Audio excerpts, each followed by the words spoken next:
aquesta seqüència, i per això m'ha agradat el fet de portar-la aquí avui, es que, bueno, cierra bastante bien, yo creo, el círculo de todo lo que se plantea en la película. No sé si la habéis visto, pero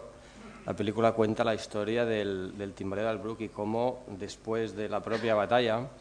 Napoleón decide enviar un escuadrón para capturarlo y demostrar a toda Europa que cualquiera que se levante y le plante cara, pues va a entrar en problemas y puede acabar igual que lo que se pretendía en la película. Entonces manda una carta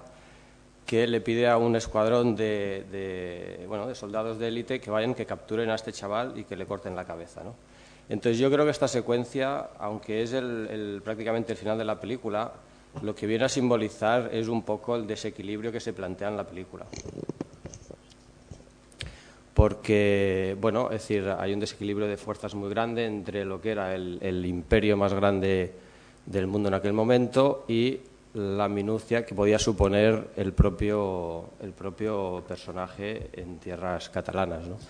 Entonces, bueno, lo que viene a simbolizar básicamente es este desequilibrio, el acero contra el fuego, es un poco pues las órdenes que uno puede tener y lo que eso conlleva contra la fuerza, la resistencia, el valor, la pasión que puede tener el que defiende lo suyo, el que defiende sus valores, el que defiende su identidad. Y yo creo que un poco lo que simboliza es que mientras tú tengas un alma y tengas realmente unos valores y unos asentamientos fuertes, cualquier cosa, ni que sea el imperio más grande del mundo, va a poder derrotar ese sentimiento ni aquí ni en ningún lado, ¿no? Entonces también esto se ilustra en muchas otras películas. En el fondo es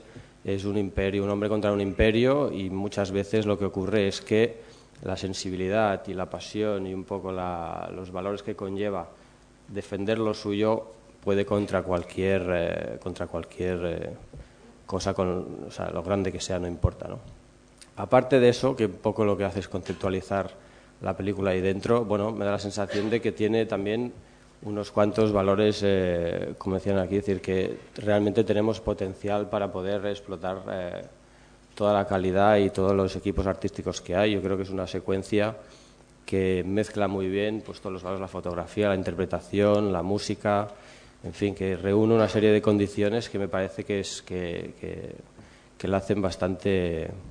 interesante.